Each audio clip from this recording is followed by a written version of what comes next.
خصوصاً آخری نبی تاجدار مدنی جناب محمد اکرم صلی اللہ علیہ وسلم پر اللہم صلی علی محمد وعلی آل محمد كما صليت على إبراهيم وعلى آل إبراهيم إنك حميد مجيد اللهم بارك على محمد وعلى آل محمد كما باركت على إبراهيم وعلى آل إبراهيم إنك حميد مجيد.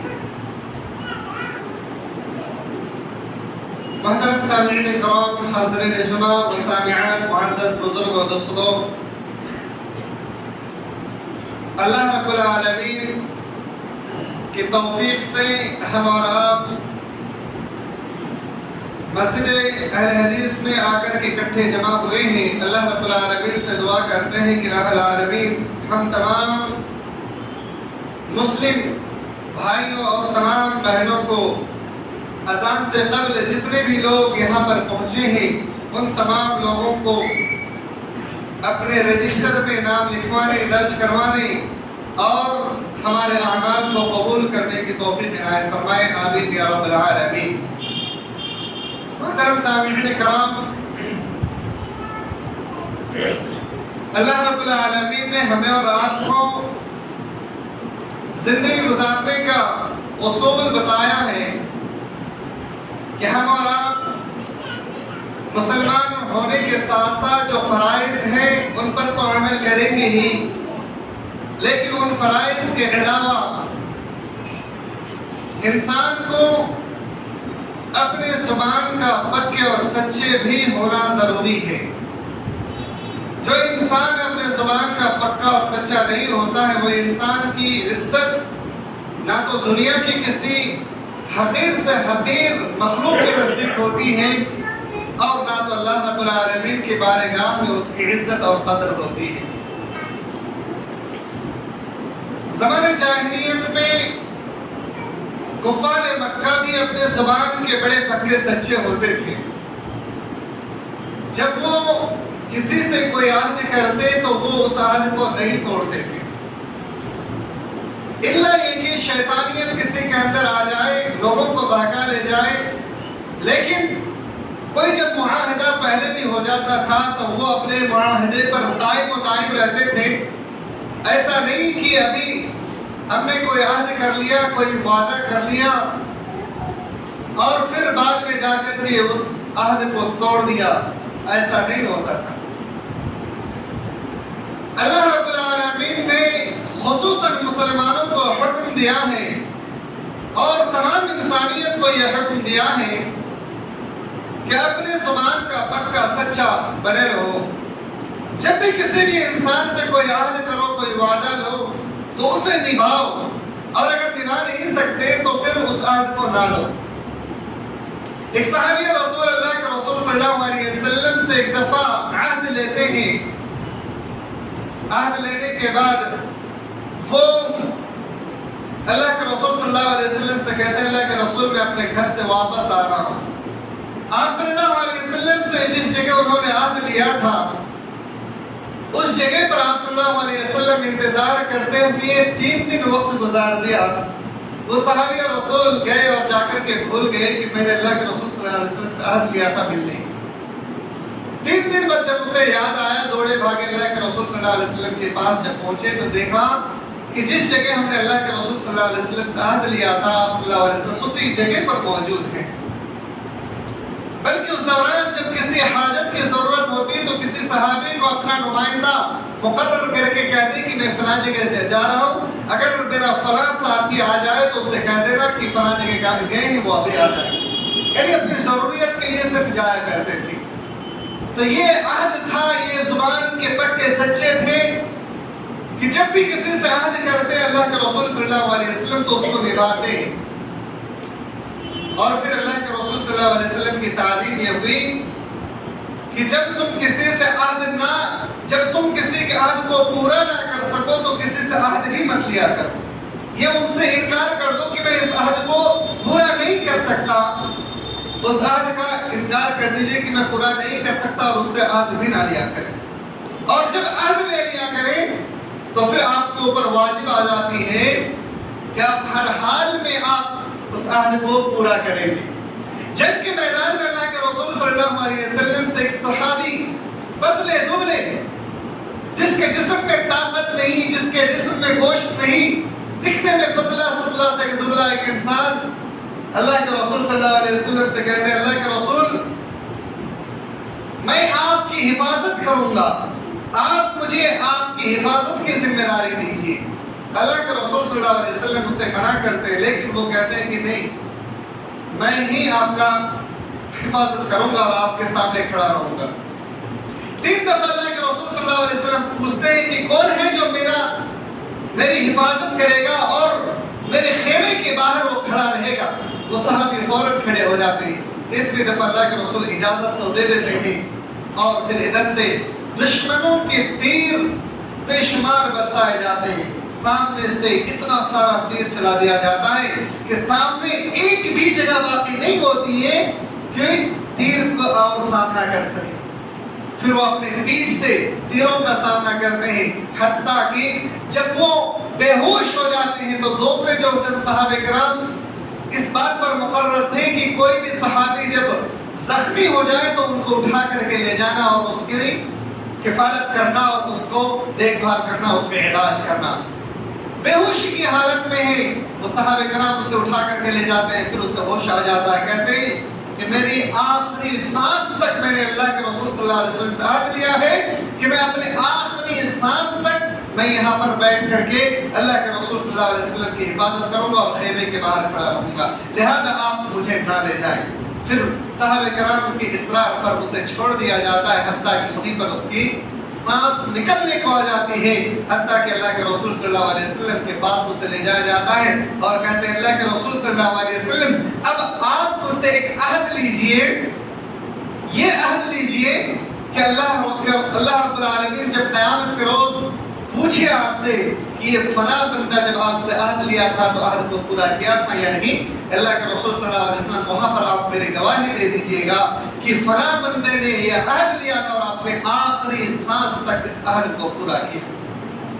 تو صحابہ رسول پتلے دبلے ہونے کے باوجود اس عہد کو، اس وعدہ کو پورا کرتے ہیں اور پھر اللہ کے رسول صلی اللہ علیہ وسلم اس کی گواہی دیتے بھی کہ میں ضرور تمہاری گواہی دوں گا اور بلکہ میرے صحابہ کرام بھی تمہاری گواہی دیں گے انشاءاللہ۔ تو یہ عہد کے بارے میں ہے۔ میرے بھائیو، آج کے خطبے میں جو آپ کے سامنے بات رکھنے کی کوشش کروں گا وہ ہے دھوکے کے بارے میں، کہ دھوکہ دینا کیا اسلام کی نظر میں وہ انسان صحیح ہے یا پھر ایک بہت بڑا گنہگار ہو سکتا ہے یا معمولی گناہ کر کے وہ بچ سکتا ہے؟ اسی سلسلے میں آپ کے سامنے چند باتیں رکھنے کی زحمت کروں گا انشاءاللہ۔ اللہ رب العالمین نے سب سے پہلے قرآن کریم کے اندر ارشاد فرمایا ایھا الذین آمنوا لا تخونوا اللہ والرسول وتخونوا اماناتکم، اے ایمان والو تم اللہ اور اس کے رسول کو دھوکہ نہ دو، وتخونوا اماناتکم اور تم اپنے امانت پر بھی خیانت نہ کرو۔ اس آیت کریمہ میں اللہ رب العالمین نے مومنوں کو تنبیہ کر رہے ہیں کہ اے مومنو تم لوگ اللہ اور اس کے رسول کو دھوکہ نہ دو اور اپنی امانت میں خیانت نہ کرو۔ اللہ کے رسول صلی اللہ علیہ وسلم فرماتے ہیں دھوکہ دینے والا انسان کوئی بھی ہو سکتا ہے۔ دھوکہ دینے والا انسان ایک مسلمان بھی ہو سکتا ہے، ایک یہودی بھی ہو سکتا ہے، ایک نصرانی بھی ہو سکتا ہے، ایک کافر بھی ہو سکتا ہے، لیکن دھوکہ دینے سے پہلے اس کا شمار مومنوں میں ہو سکتا ہے، یہودیوں میں، نصرانیوں میں، مجوسیوں میں، کافروں میں، لیکن دھوکہ دینے کے بعد وہ انسان اب نہ تو وہ کافر ہے، نہ مومن ہے، نہ وہ منافق، نہ وہ یہودی ہے، نہ نصرانی، بلکہ اس کا شمار منافقین میں کیا جاتا ہے۔ یہ وہ ہر کسی سے نکل جاتا ہے، یعنی دھوکہ دینے سے پہلے تک وہ انسان مسلمان بھی ہو سکتا ہے جب تک اس نے دھوکہ نہیں دیا، کافر بھی ہو سکتا ہے، یہودی بھی ہو سکتا ہے، لیکن دھوکہ جیسے ہی کسی کو دے دیا اب وہ ان تمام تر مذاہب سے نکل کر کے ایک الگ مذہب، ایک الگ جگہ وہ پہنچ جاتا ہے، وہ منافق کہلاتا ہے۔ یعنی ایک مومن کبھی دھوکے باز ہو ہی نہیں سکتا، منافق ہو ہی نہیں سکتا، اور ایک منافق کبھی مومن ہو ہی نہیں سکتا۔ دونوں دو چیزیں ہیں دو صفتیں دھوکہ اور ایمانداری، دونوں چیزیں کسی ایک انسان کے اندر ہو ہی نہیں سکتا۔ اگر وہ دھوکے باز ہے، دھوکہ کسی انسان کے اندر پائی جاتی ہے تو پھر وہ انسان مومن ہو ہی نہیں سکتا۔ اللہ رب العالمین قرآن کریم کے اندر ارشاد فرمایا یخادعون اللہ والذین آمنوا وما یخدعون الا انفسهم وما یشعرون، وہ لوگ اللہ اور مومنوں کو دھوکہ دینے کی کوشش کرتے ہیں حالانکہ وہ اپنے نفس کو دھوکہ دے رہے، اپنے آپ کو دھوکہ دے رہے۔ تو مومنین کبھی بھی اللہ کو اور اس کے رسول کو دھوکہ نہیں دیتا، اور مومنین کبھی اپنے آپ کو بھی دھوکہ نہیں دیتا، اور جو منافق ہوتے ہیں جو دھوکہ دیتے ہیں وہ کبھی مومن ہو ہی نہیں سکتا، وہ منافق ہے، وہ اسلام سے باہر نکل جاتا ہے۔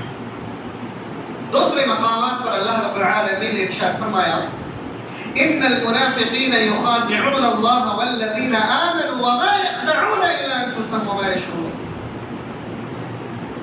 ان المنافقین، بے شک منافقین لوگ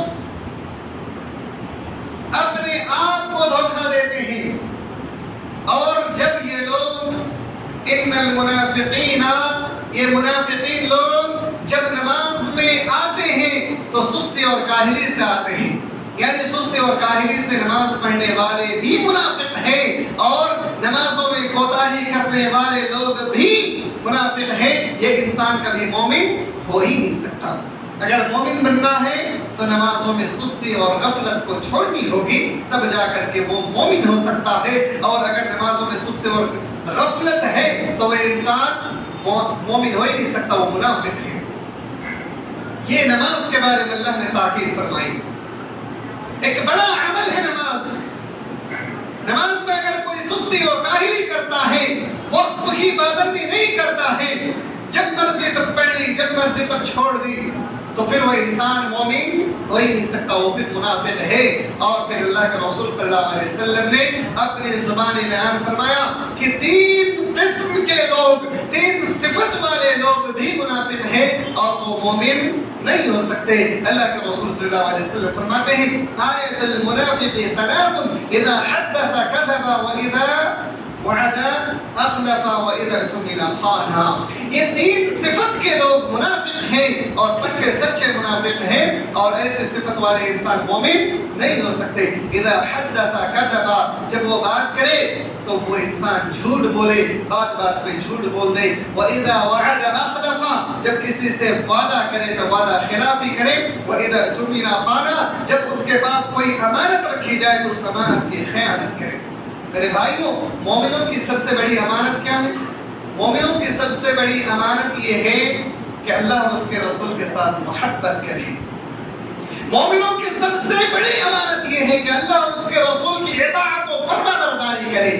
اگر کوئی شخص اللہ اور اس کے رسول کی اطاعت و فرما برداری نہیں کرتا تو وہ انسان منافق ہے، وہ انسان مومن ہے ہی نہیں۔ اس لیے میرے بھائیوں، اللہ اور اس کے رسول کی اطاعت و فرما برداری یہ ہے کہ ہر طرح کے اعمال جو اللہ اور اس کے رسول نے بیان فرمایا ہے اس کی اطاعت کریں، اس کے حکم کے مطابق چلیں، اس کے برخلاف جب چلنے کی کوشش کریں گے گویا کہ آپ مومنوں کی صفت سے نکل گئے ہیں اور منافقت آپ کے اندر پائی جا رہی ہے۔ میرے بھائیوں، امام غزالی رحمۃ اللہ علیہ دھوکے کی 5 صورتیں بیان کرتے ہیں کہ دھوکہ کیا چیز ہے۔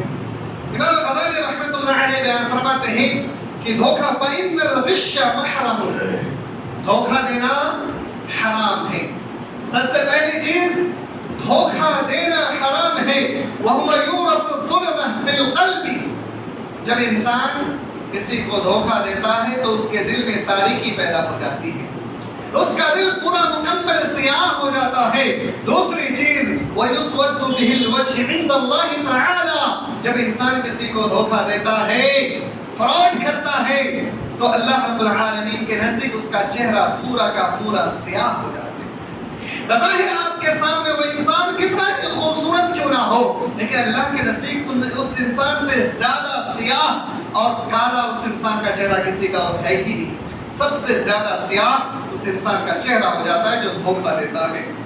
نمبر 3 پر بیان فرماتے ہیں وَيُورِثُ النِّفَاقَ، اس انسان کے دل میں نفاق پیدا ہو جاتا ہے، اس انسان کے دل میں نفاق پیدا ہو جاتا ہے۔ اور چوتھی چیز وَيُسْقِطُ الْعَدَالَةَ وَيَمْحَقُ الْبَرَكَةَ، اس انسان سے عدالت، عدل و انصاف ختم ہو جاتی ہے اور برکت چھپ جاتی ہے، ختم ہو جاتی ہے۔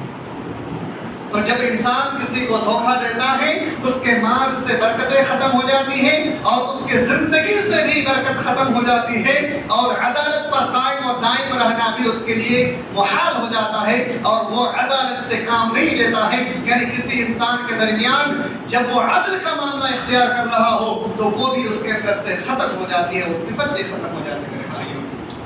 تو کتنی بڑی وعید ہے۔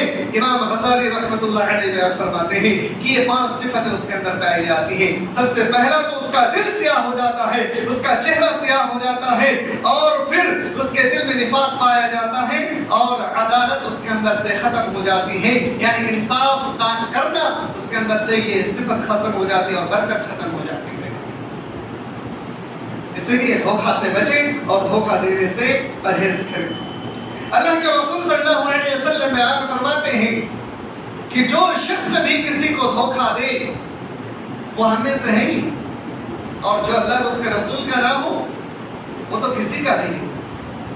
جو اللہ اور اس کے رسول کا محبوب نہ ہو سکے اس کا دنیا میں جینا بھی بیکار ہے، اس کی دنیا میں زندگی بھی ایک آوارہ زندگی ہے، ایک بدترین زندگی ہے، اس کی زندگی بہترین زندگی نہیں ہے۔ حضرت ابو ہریرہ رضی اللہ تعالی عنہ بیان فرماتے ہیں کہ دیکھیے لوگ کیسے دھوکہ دیتے ہیں۔ ایک دفعہ اللہ کے رسول صلی اللہ علیہ وسلم مدینہ کی گلیوں میں گزر رہے تھے، گزرتے ہوئے گیہوں کے ایک غلہ کو دیکھا، یعنی گیہوں کا اناج رکھا ہوا تھا، اور پھر اللہ کے رسول صلی اللہ علیہ وسلم نے اپنا ہاتھ اس غلے کے اندر داخل کیا تو کچھ نمی محسوس ہوئی۔ اس کے بعد کہا غلے کے مالک سے، کہا کہ اے اناج کے مالک یہ کیا ہے، یہ کیا معاملہ ہے؟ اس نے کہا اللہ کے رسول صلی اللہ علیہ وسلم رات میں بارش ہوئی تھی، بارش کا پانی اس پر پڑ گئی ہے، لہذا اس کی وجہ سے یہ بھیگ گیا ہے۔ اللہ کے رسول صلی اللہ علیہ وسلم نے فرمایا اگر بارش کا پانی پڑنے کی وجہ سے ایسا ہو گیا، بھیگ گیا ہے، تو تم نے اس کو لوگوں سے چھپا کر کے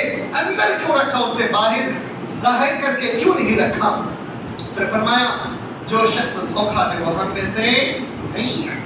میرے بھائیوں، جو سامان ہم اور آپ فروخت کرتے ہیں، بیچتے ہیں، اس میں اگر کوئی انسان کسی چیز کو چھپاتا ہے، چھپا کر کے اس چیز کو بیچتا ہے اور اس کے عیب کو چھپا کر کے بیچتا ہے، تو گویا کہ یہ دھوکہ ہے، اور دھوکہ دینے والا انسان اللہ اور اس کے رسول کا محبوب نہیں ہو سکتا، اس کے طریقے سے نہیں ہو سکتا۔ میرے بھائیوں، اللہ رب العالمین نے دھوکہ دینے والے انسان کو بڑے سخت وعید بیان فرمائی ہے۔ بیان فرمایا یا ایھا الذین آمنوا لا تأکلوا اموالکم بینکم بالباطل، اے ایمان والو تم باطل طریقے سے، ناجائز طریقے سے مالوں کو کما کر کے نہ کھاؤ۔ لا تأکلوا اموالکم بینکم بالباطل، باطل طریقے سے مالوں کو کما کر کے ہرگز نہ کھانا۔ کتنی سخت وعید ہے، منع کیا گیا کہ باطل طریقے سے آپ مالوں کو کما کر کے نہیں کھا سکتے ہیں۔ اگر کوئی شخص کھاتا ہے باطل طریقے سے تو اس کے لیے وعید ہے، اور باطل طریقے میں سے ایک طریقہ تو یہ ہے کہ ناپ تول میں کمی کرے۔ کسی انسان سے جب کوئی چیز لے تو زیادہ کر کے لے، اور جب بیچے تو اس کو کم کر کے دے، یا پھر جو بہترین چیز ہو اس چیز کو لوگوں کے سامنے رکھے۔ مارکیٹوں میں جب ہم اور آپ جاتے ہیں پھلوں کو خریدنے کے لیے، سبزیوں کو خریدنے کے لیے، تو سبزی فروش اور پھلوں کو بیچنے والا انسان جو صاف ستھرا بہترین کوالٹی کا ہوتا ہے وہ سامنے دکھا کر کے رکھتے ہیں، اور جو تھوڑا سا کم کوالٹی کا ہوتا ہے جس کے اندر کیڑے لگے ہوئے ہوتے ہیں یا پھر اس میں کچھ کمی پائی جاتی ہے اس کو اندر رکھتے ہیں، اور پھر اسے دکھا کر کے لوگوں کو بلاتے ہیں، اور وہ جو جس میں کیڑے لگے ہوئے ہیں یا پھر اس میں کچھ کمی پائی جاتی ہے اس کو ناپ کر کے آپ کو دے دیتے ہیں۔ یہ دھوکہ ہے، دھوکہ دے کر کے بیچنے والا انسان کے لیے ہلاکت و بربادی ہے۔ اللہ رب العالمین نے سورۃ المطففین کے اندر ارشاد فرمایا وَيْلٌ لِّلْمُطَفِّفِينَ الَّذِينَ إِذَا اكْتَالُوا عَلَى النَّاسِ يَسْتَوْفُونَ وَإِذَا كَالُوهُمْ أَوْ وَزَنُوهُمْ يُخْسِرُونَ۔ ایسے انسان کے لیے ہلاکت و بربادی ہو جو انسان ناپ تول میں کمی کرتا ہو، جب وہ کسی سے کچھ لیتا ہو تو مکمل طریقے سے لیتا ہو، اور جب کسی کو دیتا ہو تو کم کر کے دیتا ہوں، گھاٹا لگا کر کے دیتا ہوں۔ یہ دھوکہ ہے میرے بھائیوں، اور دھوکہ دینے والوں کے لیے اللہ رب العالمین نے فرمایا وَيْلٌ لِّلْمُطَفِّفِينَ، ہلاکت و بربادی ہو جو دھوکہ دینے کی کوشش کرتے لوگوں کو۔ تو ایسے انسان جو دھوکہ دیتے ہیں، دھوکہ دینے والے انسان کو اللہ رب العالمین نے سخت وعید سے نوازا ہے کہ وہ انسان کبھی صحیح ہو ہی نہیں سکتا۔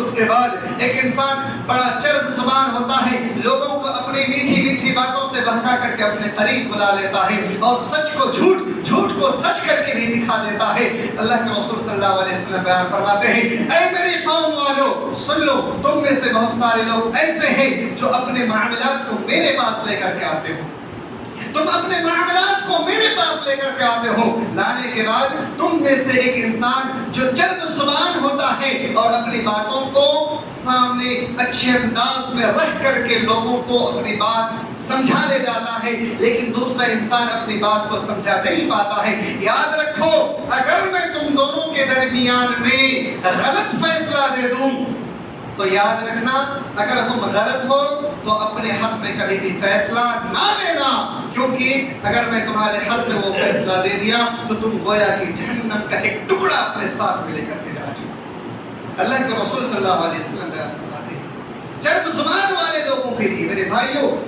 آج کے دور میں، آج کی تاریخ میں اگر ہم دیکھ لیں، جس انسان کے اندر چرب زبانی پائی جاتی ہے، جو انسان جتنا زیادہ لوگوں کے سامنے بول لے جائے، اپنی باتیں رکھ لے جائے، وہ انسان ہی بازی مار لے جاتا ہے، اور اسی انسان کی بات مانی جاتی ہے، اسی انسان کی بات حکومت بھی مانتی ہے اور کہتی کہ انسان تو سچ ہے، انسان تو اپنی بات کو منوا لے جا رہا ہے، سچ کہنے جا رہا ہے، جبکہ حق پہ ہونے کے باوجود ایک انسان اپنی بات کو نہیں بول پا رہا، نہیں منوا پا رہا ہے، اور وہ خاموش رہ جاتا ہے۔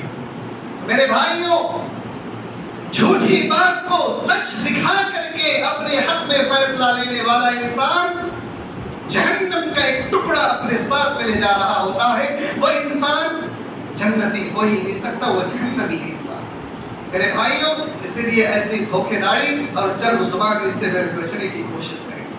حتیٰ کہ دینی معاملات میں بھی اگر کوئی انسان لوگوں کو دھوکہ دیتا ہے، اپنی بات کو منوانے کے لیے اس سے کچھ دلیلیں پیش کرتا ہے اور لوگوں کو اپنی بات منواتا ہے، تو وہ انسان بھی جہنم کا ایک ٹکڑا اپنے ساتھ میں لے جاتا ہے۔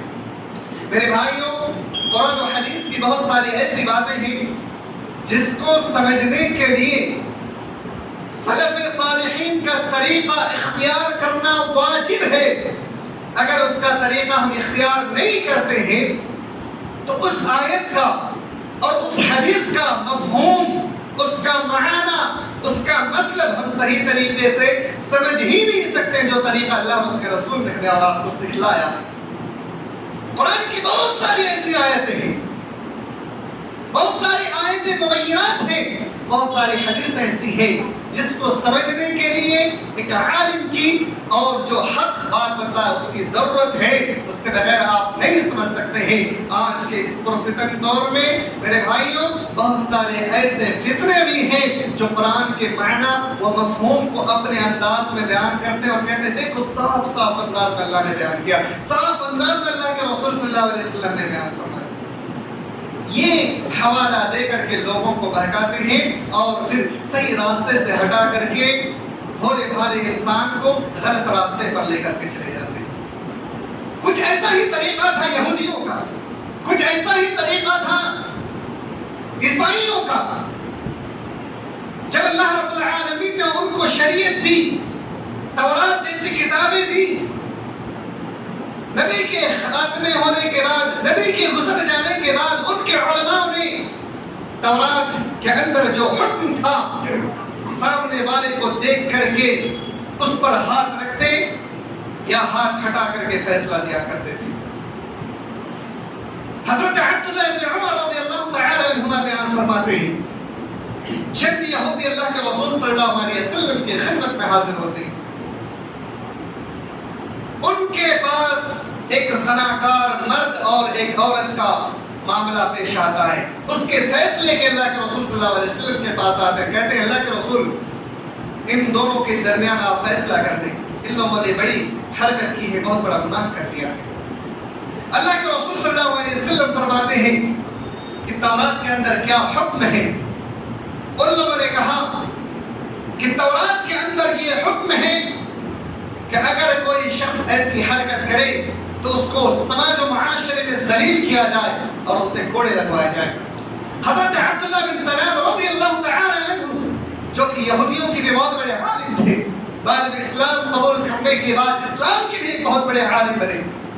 انہوں نے کہا کہ تم لوگ جھوٹے ہو، تم جھوٹ بول رہے ہو، تورات میں یہ بات نہیں ہے، تورات میں کچھ اور بھی باتیں ہیں، جاؤ تم اپنی تورات کو لے کر کے آؤ. تورات لے کر کے آئے. ان کے عالموں نے آیت رجم یعنی شادی شدہ مرد اور عورت اگر زنا کر لے تو اسے کوڑا نہیں مارا جائے گا بلکہ اسے پتھر مار مار کر کے قتل کر دیا جائے گا. یہ حکم تورات کے اندر بھی تھا اور یہی حکم اللہ کے رسول صلی اللہ علیہ وسلم نے اس امتی کے لیے بیان فرمایا. اس حکم کی بات جب آئی تو اس کتاب کے اوپر ہاتھ رکھ دیا اور آگے پیچھے کی باتیں پڑھ کر کے سنا دی. حضرت عبداللہ بن سلام کہتے ہیں کہ ذرا اپنے ہاتھ کو تو اٹھاؤ. ہاتھ کو اٹھایا، دیکھا کہ اس کی کتاب میں بھی رجم کی آیت موجود ہے جو کہ اپنے سامنے والے پارٹی کو دیکھتے تھے کہ اگر وہ زیادہ پیسے والے ہیں تو اس کے مطابق وہ لوگ فیصلہ دینے کی وجہ سے وہاں پر ہاتھ رکھ دیا کرتے تھے. یا غریب ہوتے تھے، معاشرے میں نیچے خاندان کے ہوتے تھے تو اسے سزا دینے کے لیے پھر اپنا ہاتھ ہٹا کر کے سزا سنایا کرتے تھے.